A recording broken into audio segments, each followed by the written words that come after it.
Dan silaturahmi yang paling puncak adalah hubungan dengan kedua orang tua. Ya, teman-teman di sini yang pendatang, orang tua yang masih hidup di kampung, telepon setiap hari. Pakai stopwatch teman-teman, 1 menit saja. Kalau rasa berat, padat kerjaan, maka harusnya kita tetap luangkan waktu. Mereka adalah sumber kehidupan kita. Ya, ridho Allah ada di ridho kedua orang tua. Agar rezeki kita berkah teman-teman, saya menyiapkan ada 16 poin yang harus diperhatikan. Dan satu sama yang lain berkaitan. Yang pertama, yang paling sederhana dan selalu dilakukan bisa, syukur. Bersyukur teman-teman sekalian. Syukuri nikmat Allah. Sering mengucapkan Alhamdulillah. Walaupun mungkin di mata kita sedikit. Walaupun kadang-kadang di mata kita itu adalah hal-hal yang berat atau tidak baik, misalnya itu kurang baik. Seperti orang lapar misalnya, orang haus, orang anggap itu selalu buruk. Kalau ditanya siapa yang mau lapar, oh jawabnya nggak mau, gitu kan? Tapi sudah paham belum teman-teman sekalian kalau tanpa lapar nggak enak kita makan. 2 piring makan, kemudian dikasih lagi ayam goreng, kasih apalah di sini Makassar coto, kasih sop saudara, sudah nggak mau. Tapi kalau lagi lapar, nasi sama sambal enak. Jadi makanya kalau lagi lapar, bilang Alhamdulillah lapar, bukan aduh lapar. Benar nggak? Karena kita kalau bilang aduh berarti kita mengeluh. Padahal lapar itu jembatan untuk nikmati makanan. Haus, Alhamdulillah haus. Karena dengan haus nikmat minum. Kita kalau lagi puasa, musim kemarau, kemudian pas buka puasa minum 1 teguk air es, luar biasa nilai. Tapi kalau orang tidak lagi haus, maka dia tidak tahu. Karena kalau kita lagi tidak haus, ditawarin sama teman mau minum apa? Minum apa ya? Masih bisa milih. Karena lagi nggak haus. Coba kalau haus kita milih, minta air es yang dingin. Sama dengan capek. Capek itu banyak orang mengeluh, aduh capek, pulang rumah langsung tidur. Padahal capek itu jembatan untuk menikmati istirahat itu. Coba teman-teman kalau dari pagi sampai malam tidur terus, malam disuruh tidur lagi, masih bisa tidur? Sudah enggak? Baik, sekarang kalau kita dari pagi aktivitas sampai malam, capek sekali. Kemudian malam tidur 2 jam, 3 jam, enak enggak? Hah? Berarti capek itu sebuah nikmat. Kan itu? Maka semua yang kita lalui sebenarnya nikmat teman-teman sekalian. Nikmat. Cuma banyak orang tidak memahami masalah itu. Makanya dia hidupnya diisi dengan keluh kesah. Padahal Allah sudah janjikan dengan berterima kasih, bersyukur, saya tambah. Pasti janji dari Allah. Selalu lisan kita Alhamdulillah, Alhamdulillah, Alhamdulillah. Apa saja Alhamdulillah. Bahkan seringkali Allah selamatkan kita dari keburukan justru karena Allah sayang dengan kita. Mungkin kita pas mau keluar hujan lebat, tak usah kita mengeluh kesah. Karena bila kita keluh kesah hujannya tetap turun, gitu kan? Baik, pasti ada hikmah di belakang itu semua. Sangka baik dengan Allah SWT. Ada seseorang pengusaha di Jerman, kisah nyata, dia mau naik pesawat, telat ke bandara 15 menit saja. Pesawat masih ada. Kemudian tiba-tiba saja ditutup counternya. Pengusaha di bisnis kelas, paspornya pun businessman, biasanya diprioritaskan. Enggak, kata orang counternya enggak bisa lagi. Muslim ini, orang muslim. Kisah nyatanya di Eropa pada saat itu. Kemudian dikatakan, tolong bantu saya ada meeting, saya harus ketemu. Ini meeting sekian banyak, sekian miliar dolar, pokoknya nggak bisa. Udah nggak bisa, konter sudah tutup. Dia berusaha nggak bisa, akhirnya tunda pesawat setelahnya 4 jam selisihnya, baru dapat penerbangan lagi. Dia sambil duduk, dia batalin, dia menyesali segala macam. Subhanallah, dia tiba-tiba berbalik dari penyesalan menjadi bersyukur. Gara-gara apa? 15 menit setelah take off pesawat diberitakan pesawatnya jatuh. 15 menit setelah itu jatuh. Tadinya dia berkeluh kesah, dilihat berita di TV langsung dia mengatakan Alhamdulillah saya nggak ada di pesawat pada saat itu. Kuasa Allah.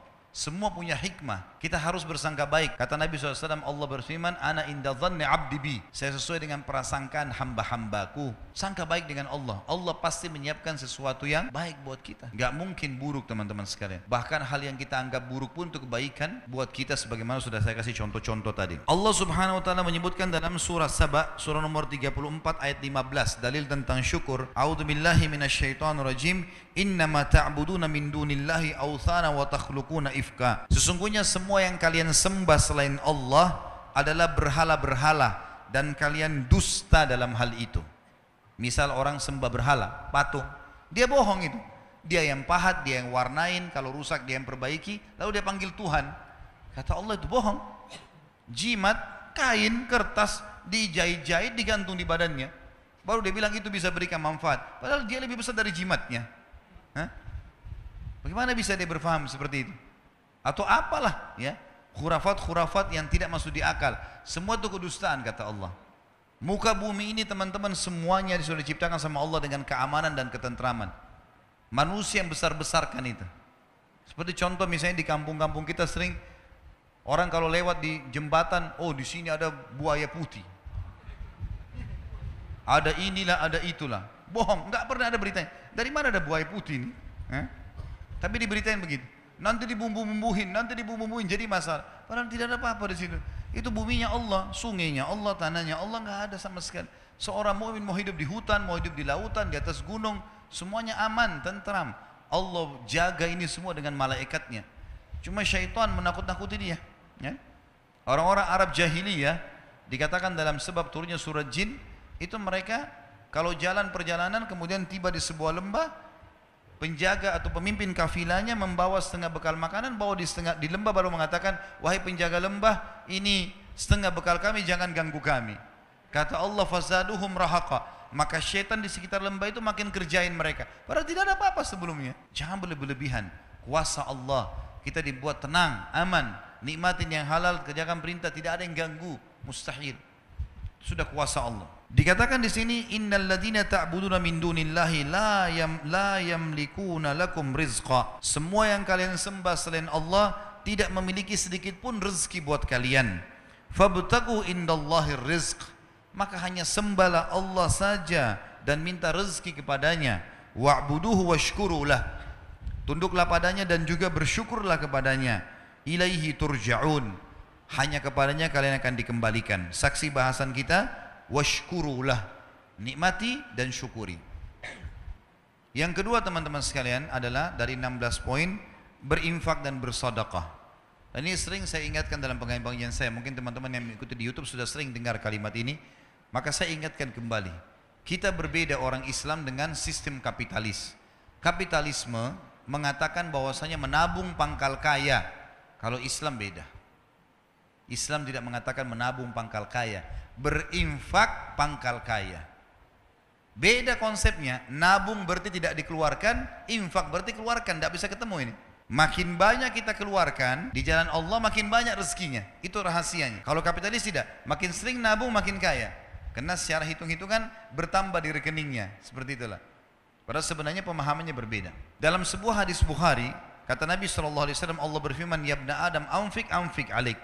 Wahai anak Adam, berinfak di jalanku, aku akan berinfak untukmu. Teman-teman, Allah ini menjanjikan kepada kita, kalau kita memberikan kepada Allah atau berinfak di jalan Allah, banyak sekali manfaatnya. Ada hadis Bukhari Muslim berbunyi, setiap hari Allah turunkan 2 malaikat yang khusus berdoa. Yang satu mengatakan, ya Allah, lapangkan rezekinya orang yang berinfak, dan yang satu mengatakan, ya Allah, sempitkan rezekinya orang yang pelit perhitungan. Allah nggak akan kasih. Kemudian juga teman-teman sekalian, Allah membalas setiap infak kita itu minimal 10 kali lipat loh, 1000%. Kalau di masjid ini misalnya ada seseorang datang, orangnya kita kenal secara nasional, kemudian punya perusahaan besar, kemudian jelas ya, usaha-usahanya jelas segala macam, dan produk yang dijual juga menguntungkan, lalu dia tawarkan ke kita, nih siapa yang ikut investasi, misal 100 juta, dia dapat akhir bulan 100%, jadi 200 juta. Kita sudah kenal orangnya, tahu perusahaannya, tahu produknya, orang bahkan berlumba-lumba mau investasi ditawarkan, siapa yang mau berinfak, saya akan kasih 100% keuntungan, 100 juta dari 200 juta akhir bulan. Saya yakin orang berlumba-lumba untuk ikut. Allah memiliki perusahaan depan mata kita, tanda kutip ini, tanda kutip, jangan disalahpahami kalimat perusahaannya. Allah memiliki ciptaan yang kelihatan depan mata, pohon-pohon ini, kita sendiri, udara yang kita hirup, matahari yang terbit, ini jelas depan mata kita produknya Allah ini. Allah janjikan teman-teman, siapa yang investasi di jalan saya janjikan 10 kali lipat minimal. Di dalam Al-Quran dikatakan, a'udzubillahi minasyaitonirrajim, man ja'a bil hasanati falahu asyru amthaliha. Siapa yang melakukan satu perbuatan kebaikan diantaranya sedekah, saya akan ganti, Allah akan ganti 10 kali lipat, 1000%. Kalau kita keluarkan teman-teman sekalian 1 juta, udah ada 10 juta itu, tinggal nunggu saja. Tahu teman-teman para sahabat setiap hari kerjanya apa? Mereka bawa duit di kantong-kantong, di wadah sekolah kita sekarang, cari orang miskin. Waktu ditanya, apa yang kalian buat? Kami sedang investasi, kasih orang miskin, Allah balas 10 kali lipat. Terus begitu. Di zaman Abu Bakar, Uthman bin Affan, Abu Abdurrahman bin Auf, sahabat-sahabat yang kaya, nggak ada akunting, gitu kan? Belum ada sistem kayak kita sekarang, komputerisasi yang rapi. Bagaimana cara mereka mengatur duitnya? Saya kalau baca sejarah mereka itu luar biasa. Dagang, transaksi, orang susah dibantu, orang yang memang layak dapat untung, diputar lagi modalnya, dikeluarin di jalan Allah, disedekahkan, yang sisanya dipakai modal. Begitu-begitu saja. Waktu mereka meninggalkan harta, kalau itu sekarang itu bisa ratusan miliar rupiah. Mungkin triliunan kalau uang rupiah. Mereka tidak punya admin, tidak punya apa-apa. Bagaimana mereka bisa atur semua itu? Karena sedekah. Abdurrahman bin Auf pernah buktikan kepada kita dalam kisahnya. Beliau pernah kedatangan keuntungan 1 peti emas. Belum pernah untung sebanyak itu. Dia duduk gelisah di dekatnya emas itu. Istrinya tanya, kenapa Abdurrahman? Saya gelisah lihat ini. Enggak pernah keuntungan kita sebesar ini. Allahu alam kalau terjadi di seseorang di antara kita yang dapat 1 peti emas, mungkin udah dalam di tanah kali ya, supaya enggak ketahuan di mana. Dia gelisah, istrinya bilang, kenapa? Saya gelisah, enggak pernah ada keuntungan begini. Kata istrinya, lalu apa yang kau lakukan? Saya mau infakkan jalan Allah. Jangan ada di rumah malam ini. Baik, sama istrinya bungkus-bungkus, bagi-bagiin, malam itu habis. Besok datang 2 peti. Kisah nyata ini. 2 peti yang seperti itu. Dia istrinya bilang, ini gimana? Infakkan lagi. Besoknya 3 peti. Setiap dikeluarkan dibalas sama Allah cash langsung pada saat itu. Cuma mau berani atau enggak nih? Percaya atau enggak? Ini kadang-kadang makan sama temannya, mau traktir atau enggak ya? Ragu. Kadang-kadang tunggu temannya pegang dompet baru bilang, saya aja enggak apa-apa. Oh enggak apa-apa temannya, Pak. Oh ya sudah dibayarin enggak apa-apa. Sering-sering ya. Pesannya sering-sering gitu. Ini salah ini. Di jalan Allah 10 kali lipat. Praktekin, ini rumus yang sederhana. Infak, Allah bilang di jalanku, aku akan balas infakmu itu. Pasti lebih banyak. Dalam hadis Bukhari, kata Nabi SAW, orang sebelum kalian ada 2 orang, dua-duanya bersahabat, dua-dua punya kebun, musim kemarau, nggak ada hujan sama sekali. Kata Nabi SAW, ini si A sama si B, dia disebutin namanya. Kata Nabi SAW, salah seorang dari mereka, kita anggaplah misalnya A sama B, si B ini. Dia bilang, saya melihat ada awan lewat di atas kebun saya dan saya dengar suara mengatakan, turunkanlah hujan di kebunnya si fulan, temannya dia di sebelah. Maka dia bilang, saya bingung, kenapa ada suara dari awan? Saya ikutin, ini hadis sahih riwayat Bukhari, penyampaian Nabi SAW. Kata Nabi SAW, dia pergi kebun temannya, ternyata betul hujan turun cuma di situ saja. Yang lain enggak, musim kemarau. Lalu kemudian dia tanya temannya, apa yang kau lakukan dengan kebunmu? Dia bilang, hasilnya kebun ini saya bagi 3. Hasilnya saya bagi 3. Sepertiga saya infakkan dulu jalan Allah, sepertiga saya pakai untuk kembali modal, sepertiga saya pakai buat kebutuhan keluarga saya. Kata temannya, pantas kau dapat ini. Ada ipar saya di Ternate, teman-teman saya pernah datang ke sana. Pulang ceramah jam 11:30 malam, suara rumahnya masih pakai seng di belakang. Ternyata ada suara kayak batu besar, pang gitu, ribut. Saya kaget, dia ketawa. Dia bilang, itu mangga jatuh. Mau coba? Iya, orang Ternate bilang ini mangga madu ya. Saya nggak tahu di Makassar kita bilang apa tuh, di Jakarta mana lagi katanya. Ada titik-titik madunya di dalam. Coba ya coba, memang manis sekali. Masya Allah saya makan sama dia. Saya bilang, besok pagi saya mau lihat pohonnya. Dia bilang, ya silahkan. Terus dia bilang, pohon ini sepanjang tahun berbuah terus. Saya bilang, kok bisa? Dikasih bibit? Dia bilang, enggak, saya biarin aja begitu. Pokoknya dia sepanjang tahun berbuah. Biasanya kan mangga kita tahu setahun sekali kan. Paling maksimal setahun 2 kali itu sudah luar biasa. Besok pagi habis sholat subuh di masjid, saya keluar, saya ke rumahnya, saya pamit ke belakang. Ternyata pohon itu cuma pendek, mungkin cuma 3 meter, seperti mungkin tiang masjid ini. Kemudian buahnya banyak sekali, sampai mau jatuh ke paving bloknya itu. Cuma pohon itu, setengah pohon masuk ke rumahnya, setengah pohon melintang keluar temboknya gitu. Terus dia keluar, dia bilang, tiba-tiba kayak Allah kasih jawaban ke saya, dia bilang, ini setengahnya yang masuk ke sini saya pakai buat saya sama keluarga, kalau ada tamu datang saya kasih. Yang keluar itu saya nggak pernah ambil. Siapa saja boleh ambil, silahkan. Saya bilang itu rahasianya kenapa berbuah sepanjang tahun. Coba pertemukan dengan antum di sini, dibungkus plastik, ya. Anaknya saja lihat nggak boleh. Anaknya nggak boleh sentuh. Jangan sentuh ya nak, nanti kalau sudah masak. Kadang-kadang subhanallah ada orang pelit sekali. Dia beli makanan favorit masuk di kulkas, anaknya nggak boleh sentuh, istri yang nggak boleh sentuh. Wah luar biasa nih. Ya? Bagaimana bisa Allah kasih? Maka mulai sekarang harus royal di jalan Allah. Dalam masalah infak teman-teman jangan perhitungan. Itu investasi yang tidak akan pernah habis. Allah Subhanahu wa taala mengingatkan dalam Al-Baqarah surah nomor 2 ayat 254 agar jangan menyesal. Karena kalau teman-teman punya rekening 1 miliar, 2 miliar nggak pernah berinfak di jalan Allah, pada saat meninggal teman-teman demi Allah akan menyesal. Coba dulu saya kasih masjid ini ya, coba dulu saya kasih pesantren ini ya, coba dulu saya beliin Quran ya. Udah telat, udah nggak bisa lagi. Iya kalau ahli waris kita bangun di masjid, kalau enggak, kalau mereka pakai buat kebutuhan mereka saja gitu. Allah berfirman, a'udzubillahi minasyaitonirrajim, ya ayyuhalladzina amanu anfiqu mimma razaqnakum min qabli an ya'ti yaumun la bai'un fihi wala khullatun wala syafa'ah wal kafiruna humudz zalimun. Hai orang-orang beriman, infakkan, keluarkan, jangan perhitungan di jalan Allah. Apa yang kami jadikan rezeki buat kalian. Sebelum datang hari, tidak ada transaksi, nggak ada persahabatan, tidak ada lagi pertolongan. Dan orang-orang kafir mereka adalah orang-orang yang zalim. Memberi teman-teman, berikan yang terbaik. Jangan pakai istilah daripada makanan rusak di kulkas kasih aja orang. Nanti rezeki juga daripada ini. Mau dapat ikan paus, pakai kapal tanker. Jangan pakai pancing kecil. Celengan masjid lewat rumahnya Allah loh ini. Lewat celengan korek kantong yang paling kecil. 2000, 1000. Kalau ada 500 kuat 500 dikasih masuk di masjid. Baru luar biasa cerewetnya. Minta kesehatan, kekuatan, keturunan, selamat dari neraka, masuk surga, minta jodoh yang cantik, yang gagah. Wah ini. Ini kalau malaikat diizinkan cambuk sudah dicambuk ini.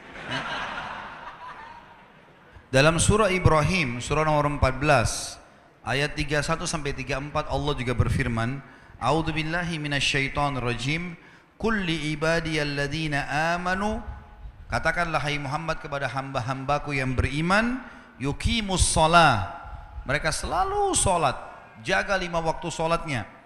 Itu waktu absen kepada Allah. Datang on time di awal waktu. Wa yunfiqu mimma razaqnahum sirran wa alaniyah, dan mereka selalu ikutkan setelah sholat infak, sembunyi-sembunyi atau terang-terangan. Karena kadang-kadang kita dimintai orang di pinggir jalan sudah. Ingat kaidah dalam ibadah, kalau ibadah telah tiba waktunya, saatnya eksekusi, bukan saatnya menilai.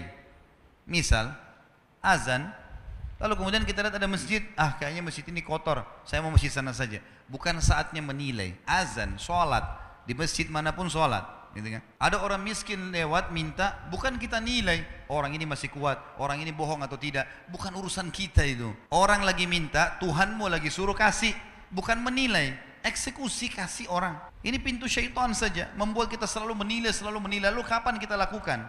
Siapa orang yang kita anggap paling layak? Sementara berinfak boleh kepada orang kaya. Sekarang saya kaya, adik saya kaya, lalu saya mau kasih dia uang, bolehkah? Boleh. Infak tetap pahala. Apalagi kalau dia orang miskin. Tidak selamanya infak itu kepada orang miskin. Kita boleh memberikan makan orang lain, memberikan hadiah pakaian, walaupun dia orang kaya, nggak ada masalah. Nabi SAW mampu dan beliau menerima hadiah. Kemudian dikatakan min qabli an ya'tiya yaumun la bay'un fihi wala khilal, sebelum datang hari di mana kalian akan menyesal karena nggak ada lagi transaksi. Orang-orang miskin yang kita temui di dunia teman-teman, kalau kita ketemu di mahsyar, walaupun kita mau kasih 1 miliar rupiah sudah nggak laku miliaran rupiah di sana. Mau kasih pahala dia terima, duit dia sudah nggak terima. Mau kasih makanan dia nggak terima. Orang di akhirat nggak butuh makanan dunia. Tidak ada lagi transaksi dan tidak ada juga persahabatan. Lalu Allah menceritakan di ayat 32-nya Ibrahim, Allahul ladzi khalaqas samawati wal arda wa anzala minas samai ma'an fa akhraja bihi minats thamarati rizqan lakum, yang telah memerintahkan kalian menjaga salat kalian dan menginfakkan apa yang menjadi rezeki buat kalian adalah Allah yang telah menciptakan seluruh langit dan bumi dan telah menurunkan air dari langit dan telah menumbuhkan dengan air-air itu buah-buahan sebagai rezeki buat kalian. Wa sakhkhara lakumul fulka litajriya fil bahri bi amri, dan yang telah menyuruh kalian salat dan berinfak di jalannya adalah yang telah menundukkan buat kalian bahtera-bahtera, sehingga yang telah menundukkan buat kalian lautan dan sungai sehingga bahtera-bahtera kalian bisa meraung di atasnya. Wasakhkhara lakumul anhar, dan telah menundukkan juga buat kalian sungai, jadi laut dan sungai. Wasakhkhara lakumus syamsa wal qamara daibain, dan yang telah merintahkan kalian salat dan berinfak adalah yang telah menciptakan dan mengatur matahari dan bulan yang rutin, matahari pagi hari, bulan di malam hari. Wasakhkhara lakumul laila wan nahar, dan yang telah menyuruh kalian salat dan berinfak adalah yang telah menundukkan malam dan siang. Wa atakum min kulli ma sa'altumuh, dan juga dia telah memberikan semua yang kalian minta. Wa in ta'uddu ni'matallahi la tuhsuha, kalau kalian ingin menghitung-hitung nikmat Allah, kalian tidak akan mampu menghitungnya. Innal insana la zalumun kafar, sesungguhnya manusia itu adalah makhluk yang zalim dan kufur.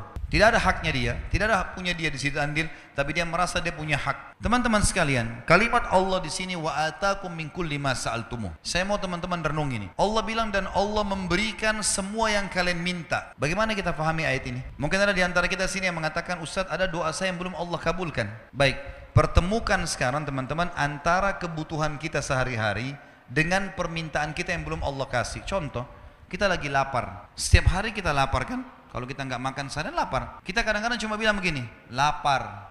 Kalimat itu saja. Dapat makanan, baik kita beli sendiri, baik kita dikasih orang, baik tiba-tiba ada yang sudah terhidangkan di rumah. Kalau kita tidak dipenuhi lapar kita tiap hari sama Allah, nggak bakal kita hidup sampai sekarang. Tiap hari kita haus, Allah penuhi haus kita. Tiap hari mata kita butuh cahaya, lalu Allah kasih cahaya. Tiap hari kita butuh energi untuk tubuh kita, Allah kasih. Gitu kan? Tiap hari banyak bahaya yang bisa menyerang kita dari bakteri, Allah jaga. Ingat ya, orang sehat lebih banyak daripada orang sakit loh. Di sebelah kita ini ada rumah sakit. Mana lebih banyak teman-teman? Orang yang jalan di jalanan atau orang yang di rumah sakit? Orang yang di jalanan lebih banyak. Lebih banyak orang yang sehat daripada orang sakit loh. Kita sekarang dalam kehidupan kita selama hidup, umur antum ini berapa? 30, 40, 50 tahun, 60 tahun. Mana lebih banyak sehat atau sakit? Lebih banyak sehatnya. Mana lebih banyak lapar atau kenyang? Kenyangnya lebih banyak. Kita kadang-kadang lapar, berapa menit kita makan selesai. Bisa berapa jam bertahan kan? Lebih banyak nikmat Allah loh sebenarnya pada kita. Jadi yang Allah belum kasih 1-2 permintaan. Yang lain Allah kasih loh. Kita capek tinggal tidur, kita lapar tinggal makan, kita hirup oksigen.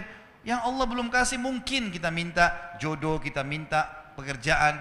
Itu pun ada hadis yang berbunyi begini, sangka baik sama Allah. Kata Nabi SAW, kalau Allah mendengar doa yang indah dari hambanya, maka Allah sengaja terlambatkan jawabannya agar dia tetap dalam doanya.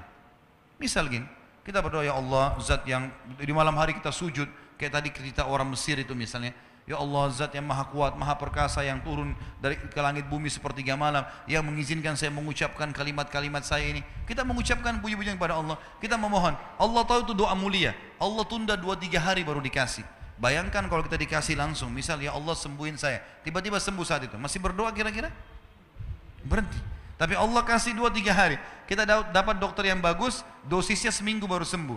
Biar kita tetap dalam kondisi itu. Karena kalau kita dalam keadaan cobaan teman-teman, itu kita mudah menangis, mudah khusyuk. Kalau kita lagi ada masalah lalu kita sujud kepada Allah, nangis minta jalan keluar, tuh luar biasa nikmatnya. Kenikmatan itu tidak bisa dibeli loh. Kalau kita lagi sehat terus kita mau nangis susah, mau berusaha nangis saja susah. Padahal kita kalau lagi ada masalah kita bisa mudah menangis. Berarti ada kenikmatan yang Allah kasih di situ. Coba pikir ke sananya. Jangan selalu berpikir Allah belum kasih saya. Padahal sebenarnya dari sekian banyak nikmatnya Allah, lebih banyak Allah kasih. Kadang-kadang kita setahun sehat teman-teman, tahun depan Allah cuma coba seminggu kita sakit flu. 365 hari sehat, 1 minggu sakit. Tidak berimbang sebenarnya. Kuasa Allah Subhanahu wa taala sebenarnya. Jadi berpikir ke sana. Lalu dikatakan dalam, atau maaf, poin yang ketiga. Selain syukur, selain infak, adalah fokus menikmati yang halal dan thayyib. Halal adalah sesuatu yang Allah bolehkan ya. Dan thayyib artinya berkualitas. Renungi ini dulu teman-teman sekalian. Dalam Islam kita disuruh nikmati ya. Disuruh nikmati teman-teman ya. Kalau misalnya ada seseorang di antara kita masuk ke supermarket, dia mau beli anggur. Ada anggur harganya 100.000 per kilo, itu kualitas A. Ada anggur yang satu lagi kualitas B harganya 50.000. Kalau kita beli yang A dengan niat mau menikmati apa yang Allah kasih dan kita mampu membelinya, bukan mencuri dan seterusnya, maka itu pahalanya lebih besar dibandingkan kita sengaja mau beli yang B padahal kita mampu. Garis bawahi poin itu, karena Allah suruh kita nikmati ya. Hadis sahih riwayat Abu Daud, innallaha yuhibbu an yara athara ni'ami 'ala 'abdi. Allah suka sekali melihat bekas nikmatnya pada hambanya. Allah mau kita pakai baju bagus, Allah mau kita berpenampilan bersih, Allah mau kita punya rumah bagus, kendaraan bagus, Allah mau itu. Tapi jangan berlebihan. Berlebihan namanya mubadzir. Perhitungan namanya bakhil. Enggak boleh dua-duanya. Mubadzir dosa besar, bakhil dosa besar. Kita berada di tengah-tengahnya. Penuhi segala sesuatu karena kebutuhan, bukan karena keinginan. Kita kalau lagi lapar teman-teman butuh. Lapar kan sinyal dari Allah supaya kita makan. Tubuhmu lagi butuh makanan. Makan yang terbaik pada saat itu. Enggak masalah. Masih 1 piring masih lapar, makan 2 piring, enggak ada masalah. Enggak dilarang dalam Islam. Tapi pada saat itu memang kebutuhan. Jangan keinginan, keinginan tidak akan selesai. Dan jangan terpengaruh dengan prinsip syaitan. Ini ada syaitan membisikkan pada manusia dengan kata-kata yang haram aja susah apalagi yang halal. Ini enggak boleh. Hah?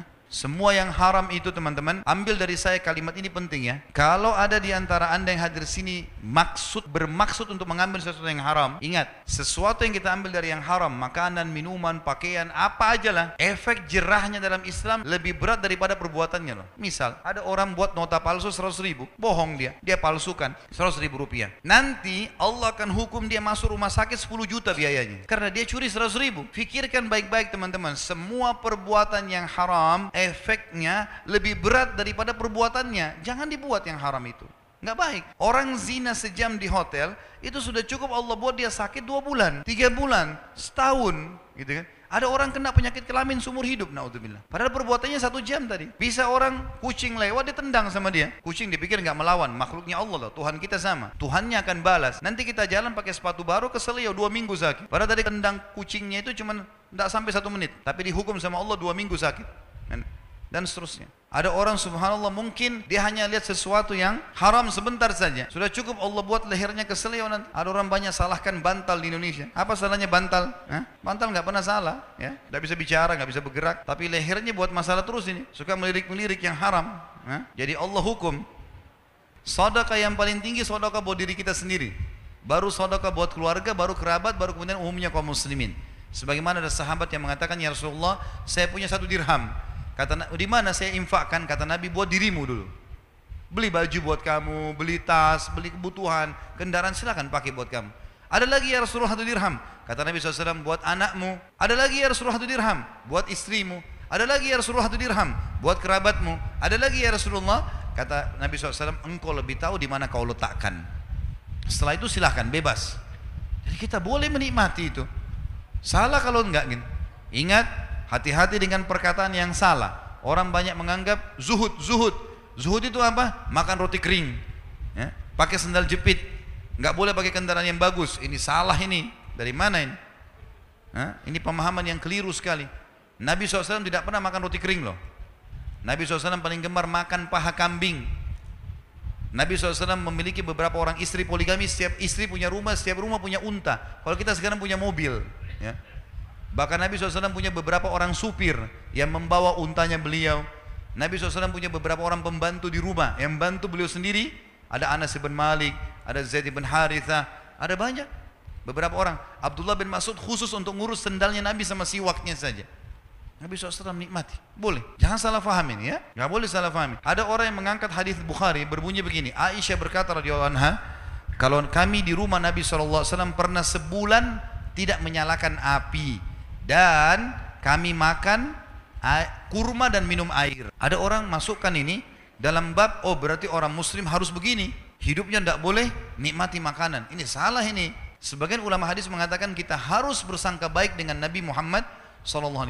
Tidak mungkin beliau tidak mampu membiayai keluarganya 1 bulan. Bukan itu yang dimaksud. Tapi beliau sedang menterapi di rumah, makan kurma. Sampai sebagian ulama mengatakan kalau orang mau terapi dari penyakit kronis, coba sebulan makan kurma sama air putih saja, tidak usah makan yang lain. Dengan izin Allah penyakitnya akan hilang. Jadi jangan sangka buruk dengan perilaku Nabi SAW. Jelas ya? Yang keempat, memperbanyak taubat dan istighfar kepada Allah. Karena memang seringkali dosa yang menjadi penyebab rezeki kita tertahan. Di dalam hadis Nabi SAW yang sahih, kalau seandainya tersebar zina di tengah-tengah masyarakat, riwayat lain ditambah dengan riba, ya, maka Allah akan menahan rezeki dari langit. Allah akan tahan rezeki dari langit. Jadi kalau ada urusan-urusan belum selesai, perbanyak istighfar teman-teman sekalian. Istighfar kepada Allah SWT, karena memang ini akan memudahkan urusan-urusan kita. Karena kadang-kadang ada dosa memang menjadi penyebab itu. Dosa itu seperti sumbatan di saluran air. Kalau dia ada, maka akan menghambat air. Tarik sumbatan itu, memohon ampun kepada Allah, maka insya Allah Allah akan maafkan. Walaupun kita tidak sadar, kalau kita punya dosa, tetap kita beristighfar kepada Allah Subhanahu wa ta'ala. Sebagaimana sabda Nabi SAW, saya pribadi, kata Nabi, beliau seorang Nabi, bertaubat dan beristighfar kepada Allah 1 hari 70, riwayat lain 100 kali. Ya, kata sebagian ulama, siapa yang beristighfar, bertaubat kepada Allah dengan ikhlas 100 kali, maka sama saja dia sedang membersihkan 100 dosanya hari itu. Kalaupun dia tidak ada dosa sampai 100, maka akan dicatat pahala di sisi Allah Subhanahu wa ta'ala. Allah berfirman tentang istighfar dalam surah Nuh, surah nomor 71 ayat 10 sampai 12. A'udzu billahi minasyaitonir rajim. Faqultu astaghfiru rabbakum innahu kana ghaffara yursilis samaa 'alaikum midrara wa yumditkum bi amwalin wa banin wa yaj'al lakum jannatin wa yaj'al lakum anhara. Maka aku berkata kepada kaumku, bertaubatlah kalian, beristighfar kepada Tuhan kalian karena Dia Maha Pengampun. Niscaya Dia akan mengirimkan dari langit hujan yang lebat. Makna yang lain adalah rezeki yang banyak, dan juga akan memperbanyak harta-harta kalian dan memperbanyak anak-anak kalian, serta memperluas kebun-kebun kalian, dan juga memperbanyak sungai-sungai dan lautan kalian. Di sini kita lihat teman-teman sekalian bagaimana ayat Al-Quran sangat jelas memerintahkan kita untuk beristighfar dan bertaubat kepada Allah Subhanahu wa taala. Kata Abdullah bin Umar radhiyallahu anhuma, saya tidak melihat ada sebuah kata kunci di mana saya selamat dari masalah yang sedang saya hadapi kecuali istighfar. Kadang-kadang saya melakukan sebuah dosa, maka Allah haramkan saya sholat subuh berjamaah di masjid sampai sebulan, dan tidak Allah angkat itu kecuali dengan istighfar dan taubat. Dan ini sangat besar sekali manfaatnya. Beristighfarlah kalian semua kepada Tuhan kalian, maka Dia sangat pengampun. Yursil sama alaikum midrara, Dia akan turunkan dari langit banyak sekali hujan atau rezeki. Wa yumditkum bi amwalin wa banin, dan Dia akan memperbanyak harta juga keturunan kalian. Wa yaj'al lakum jannatin wa yaj'al lakum anhara, dan Dia akan memperbanyak dan melebatkan hasil kebun-kebun kalian, dan juga memperkaya isi laut dan sungai kalian. Yang kelima, bertakwa kepada Allah, selalu patuh. Takwa ringkasnya adalah patuh. Bagaimana seseorang patuh kepada Allah Subhanahu wa taala. Dan orang yang patuh kepada Allah akan bahagia teman-teman sekalian, akan selalu bahagia. Patuhlah kepada Allah, ada orang lihat atau tidak ada yang lihat, karena Allah akan selalu bersama dengan orang-orang yang patuh kepadanya. Menikmati hubungan dengan Sang Pencipta sangat indah, sangat baik. Allah bolehkan ambil, Allah nikmati, Allah larang tinggalkan. Dan Allah menjanjikan dalam Al-Quran kurang lebih 226 ayat berbicara masalah keutamaan orang yang bertakwa. Tapi yang jadi saksi bahasan kita adalah surah At-Talaq, surah nomor 65 ayat 2 sampai ayat 5. A'udzubillahi minasyaitonirrajim. Wa may yattaqillaha yaj'al lahu makhraja. Siapa yang bertakwa kepada Allah, Allah akan berikan jalan keluar dari masalahnya. Kemudian ayat 3-nya wa yarzuqhu min haitsu la yahtasib, dan Allah akan memberikan kepadanya jalan keluar, Allah akan berikan kepadanya rezeki dari tempat yang ia tidak sangka-sangka. Ayat 4-nya, yaitu ayat 2 sama ayat 3. Ayat 4-nya wa may yattaqillaha yaj'al min amrihi yusra. Siapa yang bertakwa kepada Allah, Allah akan mudahkan segala urusannya. Ayat kelimahnya wa may yattaqillaha yukaffir anhu sayyi'atihi wa yu'dhim lahu ajra. Siapa yang bertakwa kepada Allah, Allah akan ampuni dosa-dosanya dan lipat gandakan balasannya. Yang keenam, bertawakal. Tawakal artinya menyerahkan perkara setelah berusaha. Allah Subhanahu wa taala menyuruh kita bertawakal. Ikhtiar dulu, kemudian serahkan hasilnya kepada Allah Subhanahu wa taala. Makin pasrah kepada Allah maka makin baik.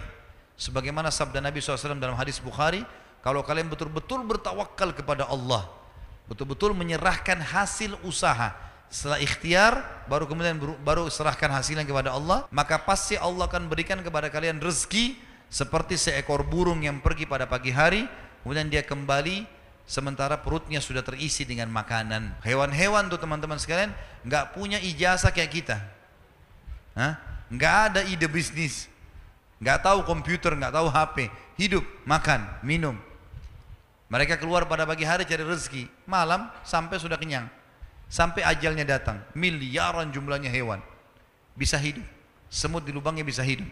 Bagaimana kita manusia yang memang dianggap makhluk yang paling sempurna, fi ahsani taqwim, kemudian punya ketakutan-ketakutan terhadap rezeki yang sedang Allah siapkan. Dalilnya tadi surah At-Talaq ayat 3, surah nomor 65, wa may yatawakkal 'alallahi fahuwa hasbuh. Siapa yang bertawakal kepada Allah, serahkan hasil usahanya kepada Allah, maka Allah akan jadi pencukup baginya. Yang ketujuh, silaturahim. Silaturahim artinya melanjutkan hubungan kerabatan. Kita semua alhamdulillah punya rahim, punya kerabat yang punya hubungan darah sama kita. Dan tidak dinamakan rahim kalau seseorang itu satu kampung, satu negara. Kata Nabi SAW dalam masalah ini, hadis sahih riwayat Bukhari, siapa yang ingin diberkahi umurnya, diluaskan rezekinya, maka dia melanjutkan hubungan silaturahim. Dan silaturahim yang paling puncak adalah hubungan dengan kedua orang tua. Ya, teman-teman di sini yang pendatang, orang tua yang masih hidup di kampung, telepon setiap hari, pakai stopwatch teman-teman, 1 menit saja. Kalau rasa berat, padat kerjaan, maka harusnya kita tetap luangkan waktu. Mereka adalah sumber kehidupan kita. Ya, ridho Allah ada di ridho kedua orang tua. Kita kadang-kadang subhanallah kalau ditelepon sama partner bisnis, teman kantor, atau calon pasangan hidup, sibuk menerima telepon mereka berjam-jam. Tapi kalau ibunya telepon, buru-buru, sudah bu ya saya ada kerjaan, biarkan dia ngomong. Kalau perlu berhentikan semua kegiatan. Seorang syekh ditelepon sama ibunya lagi pengajian di Jeddah, teman-teman, diberhentikan diberhentiin, mic-nya dimatikan. Waktu ibunya telepon kemudian dia angkat, iya ibu, saya ada perlu nak, perlu beli ini, perlu beli itu. Baik, saya datang sekarang ibu. Ditutup teleponnya lalu dia bilang, maaf jemaah, ibu saya lagi butuh. Tutup kafaratul majlis, tinggalkan majlisnya, dia pergi layani ibunya. Dia nggak bilang sama ibunya, bu tadi saya lagi pengajian loh itu. Nggak sama sekali. Berapa orang di antara kita begitu, sibuk di kantor. Kenapa tadi nggak angkat teleponnya nak? Ibu kan tahu itu jam kerja saya. Marah-marah sama ibunya. Padahal subhanallah ini adalah puncak silaturahim. Rezeki kita ada di situ. Berbuat baiklah teman-teman sekalian. Penuhi kebutuhan mereka, samponya, sabunnya, odolnya, sikat giginya, bedaknya, handuknya, penuhi semuanya. Kalau perlu jangan sampai mereka beli sendiri. Kirimkan dari Makassar ke kampung-kampung itu. Itu luar biasa fadilahnya. Kata Nabi SAW, ibumu dan ayahmu, kemudian saudarimu, saudaramu, lalu kerabat terdekat. Itu orang-orang yang paling dekat dengan kita. Jadi ini rahim yang harus dijaga. Kadang-kadang subhanallah kita setahun sekali mudik, itu pun pada saat setahun sekali ketemu sebentar sama orang tua salaman, lalu tinggalkan mereka. Ketemu sama teman-temannya. Orang tua lagi butuh, rindu mau bicara sama kita. Doanya mereka sangat luar biasa. Seorang salaful ummah di kancah peperangan teriak-teriak, saya sudah menang, kita pasti menang, Allahu Akbar. Terus dia takbir. Sampai orang-orang bingung, ini pasukannya sedikit, lagi dipukul musuh. Kayaknya menang betul, gitu kan? Terus ditanya sama pasukannya, kenapa tadi anda begitu yakin? Dia bilang, karena tadi sebelum saya berangkat, waktu kita sebelum berangkat ke medan perang ini, saya sudah pesan sama ibu saya, ibu doain saya ya, supaya saya menang. Dan saya yakin ibu saya sedang doakan dan Allah utus pasukan dari langit membantu saya. Jangan berembe tangan-tangan yang sudah keriput orang tua kita teman-teman sekalian. Mereka angkat tangan ke langit diijabah. Kata Nabi SAW, doa orang tua buat anaknya diijabah. Itu silaturahim yang paling tinggi. Jangan anggap remeh. Mulai malam ini programkan untuk selalu tanya kabarnya orang tua, ya, beri kebutuhannya, antarkan makanan. Apalagi kalau satu kota Makassar, bawa ke rumahnya, datang, luangkan waktu untuk ke sana. Yang kedelapan, haji dan umrah. Dan ini sesuai dengan hadis Nabi SAW, haji dan umrah yang dikerjakan secara berkesinambungan akan menghilangkan kesusahan hidup dan kemiskinan, sebagaimana api menghilangkan karat dari besi. Ada yang tanya sama saya, Ustaz, saya sudah umrah tahun lalu, sekarang ada uang mau umrah lagi atau saya lakukan yang lain? Saya bilang umrah lagi. Kalau saya umrah lagi, kecuali ketemu dengan hutang ya. Umrah sunnah, kalau bayar hutang wajib, selesaikan hutang. Tapi kalau mau ibadah apa lagi, maka umrah. Baik, saya punya duit Ustaz, saya mau umrah lagi atau saya umrahin kerabat saya atau teman saya? Jawabannya anda umrah lagi, karena tidak ada jaminan umrah yang lalu sudah diterima sama Allah. Dan sekarang yang sedang kena hukum untuk melakukannya adalah kita, karena kita lagi wajib. Kecuali kita sudah bayar, ada lebih lagi, kita bawa kerabat kita, silahkan. Jangan biarkan orang lain melakukannya tanpa kita lakukan, ya. Dan jangan cuma menonton orang lain mengerjakan ibadah. Ini nggak benar. Kita harus di situ punya andil. Kalau kita lagi satu mobil sama teman, ada orang miskin ketuk-ketuk kaca, biasanya kalau teman kita sudah kasih duit, kita juga nggak ikut-ikutan kasih duit kan? Karena kita pikir, oh dia sudah kasih. Ini sama saja nonton orang lain masuk surga, kita sendiri enggak gitu. Ya? Mesti kita andil di situ. Ya. Kenapa kita harus bangga dengan perbuatannya orang lain? Gitu kan? Oh orang itu baik ya, orang itu. Kamu bagaimana? Ibu saya itu setiap subuh baca Quran. Ya ibumu, kamu? Bagaimana? Harus kita berbuat. Haji dan umrah manfaatnya besar sekali. Setiap kali kita ke sana kita akan mencas diri kita. Atha bin Abi Rabah rahimahullah, ulama tabi'in, umurnya 100 tahun. 70 tahun dia, 70 kali dia haji. 70 tahun, 70 kali. Ini luar biasa, maka boleh diulang-ulangi. Jadi memang kita disuruh ulangin.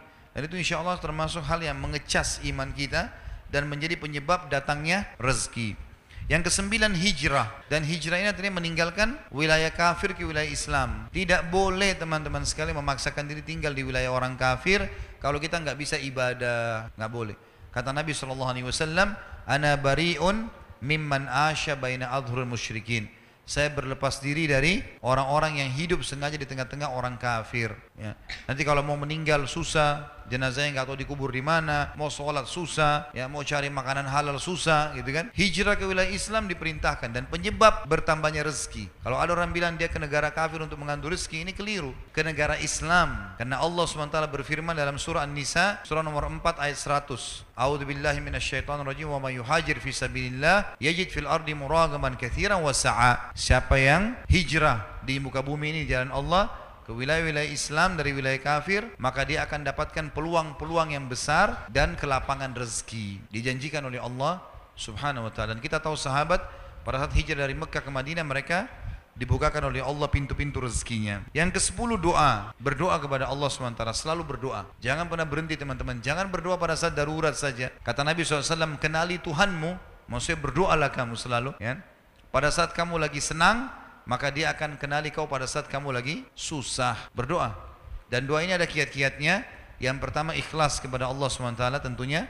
Harus tulus, jangan karena riak, jangan karena mau dipuji oleh orang lain, atau karena mengejar masalah-masalah dunia. Kemudian yang kedua harus dimulai dengan tahmid dan salawat. Alhamdulillah wassalatu wassalamu ala rasulillah, sesuai dengan sabda Nabi SAW, kullu amrin la yabda' bismillah fahuwa aqta. Semua perkara yang tidak dimulai dengan memuji Allah atau nama Allah, maka dia terputus dari rahmat. Kemudian hadis yang lain juga, doa yang tidak dimulai dengan salawat kepadaku pada Nabi Muhammad SAW, maka akan terhijab. Jadi poin pertama ikhlas, yang kedua memulai dengan memuji Allah dan salawat pada Nabi SAW. Yang ketiga menggunakan asma husna, nama-nama Allah dan sifat-sifat yang mulia, seperti ya Ghafur, Ighfirli, ya Tawwab, Tub alayya, sebagaimana firman Allah SWT, a'udzubillahi minasyaitonir rajim, walillahil asmaul husna fad'uhu biha. Dan Allah memiliki nama-nama mulia, maka gunakanlah dalam doa-doa kalian.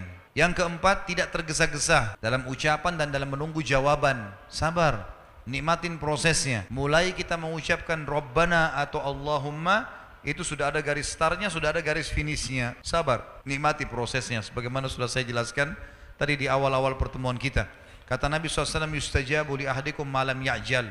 Diterima doa seseorang di antara kalian selama dia tidak tergesa-gesa. Kata para sahabat, wa kaifa ya'jal ya Rasulullah? Bagaimana cirinya orang tergesa-gesa itu? Kata Nabi SAW, yaqulu da'utu wa lam yustajabu li fatarakat du'a. Dia bilang, saya sudah berdoa belum saya lihat jawabannya, lalu dia tinggalkan doa. Yang kelima, dia yakin, harus yakin diterima. Kata Nabi SAW, ud'u'allah muqinuna bil ijabah. Ud'u rabbakum muqinuna bil ijabah. Berdoalah kalian pada Tuhan kalian dengan yakin Allah terima. Fa innallaha la yaqbalu du'a min qalbin ghafil.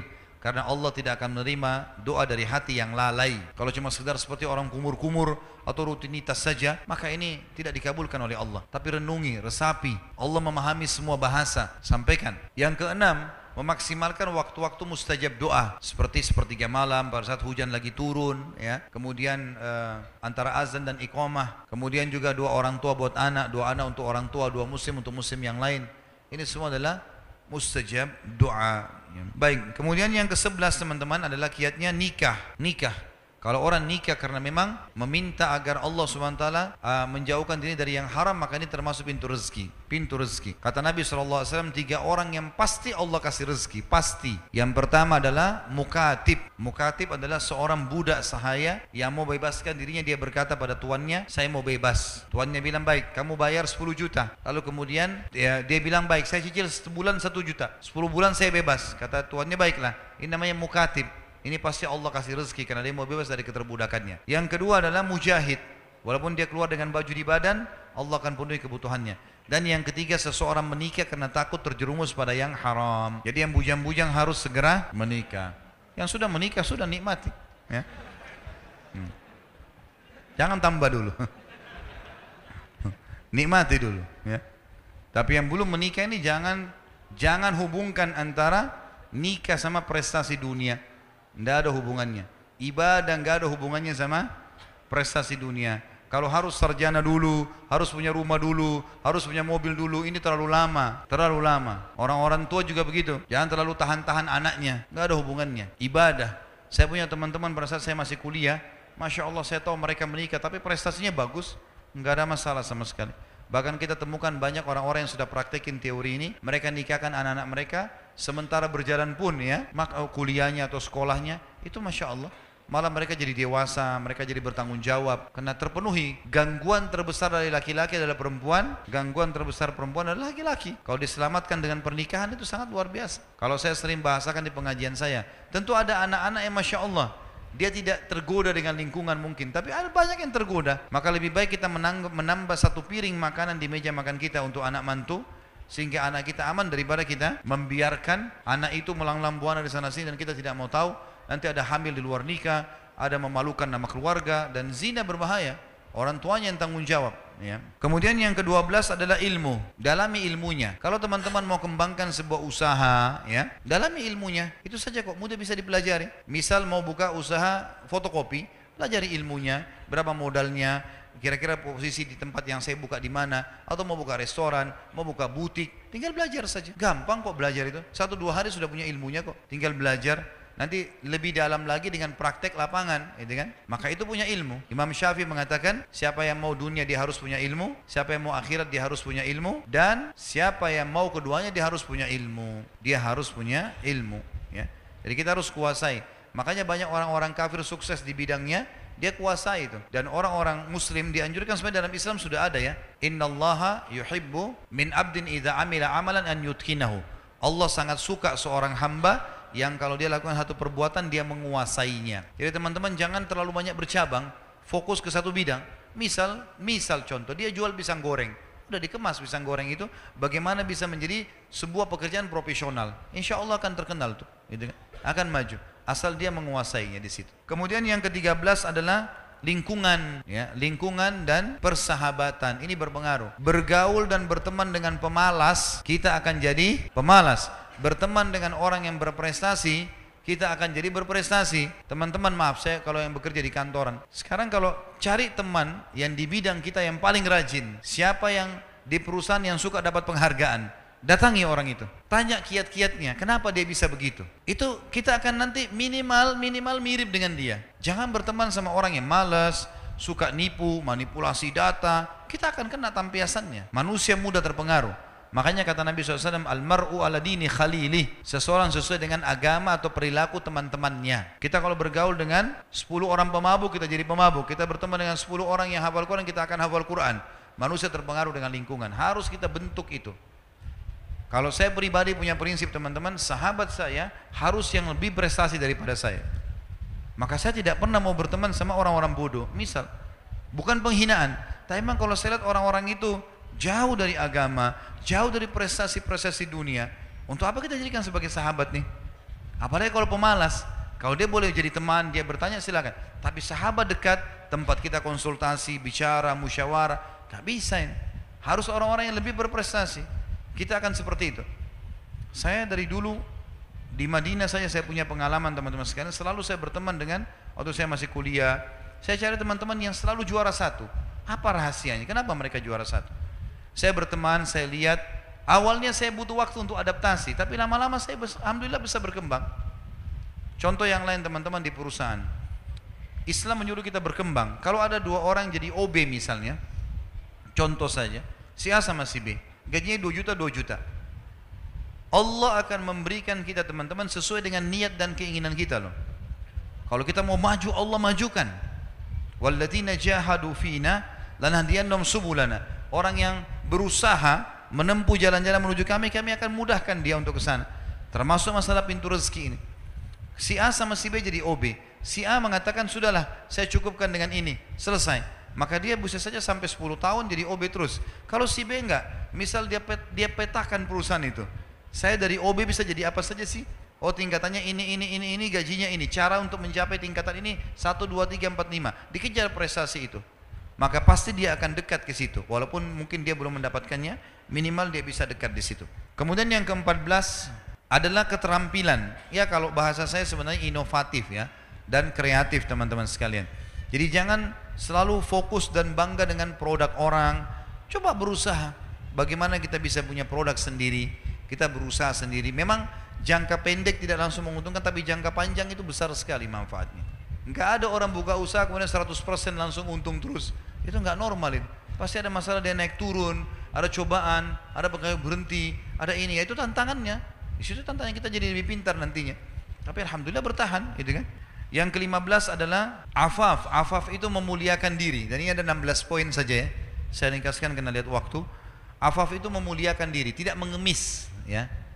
Kata Nabi SAW, tidak ada seseorang yang membuka pintu afaf, mulia. Kalau dia mau terima sesuatu, dia balas dengan jasanya. Dia bekerja supaya dia dapat anggaran, dia dapat sesuatu. Jadi bukan dia cuma tahu mengemis. Siapa yang afaf, Allah akan bukakan baginya pintu kekayaan. Dan siapa yang membuka pintu mengemis, Allah akan bukakan baginya pintu kemiskinan. Kita lihat pengemis itu kalau begitu terus, maka sampai tua, sampai meninggal dia akan mengemis. Bahkan dia wariskan kepada anak-anaknya. Ini dalam Islam tidak dibolehkan sebenarnya. Harusnya dia bisa memperbaiki keadaannya. Dan yang terakhir yang ke-16 adalah jihad di jalan Allah. Jihad adalah pintu rezeki. Sebagaimana kita tahu ada ghanimah dalam jihad. Kata Nabi SAW, sungguh ghanimah, harta rampasan perang diharamkan untuk nabi-nabi sebelumku dan dihalalkan untukku dan umatku. Ya, dalam riwayat lain dikatakan kalau ghanimah di zaman sebelum Nabi Muhammad SAW didatangkan, maka dikumpulkan lalu nabinya berdoa lalu turun petir dari langit menyambar harta-harta tersebut sehingga hangus. Tapi di zaman Nabi SAW tidak, menjadi harta rampasan perang. Apa yang dimiliki oleh musuh di medan perang, kalau kita menang maka menjadi ghanimah dan halal bagi muslimin untuk menikmatinya. Allahu a'lam.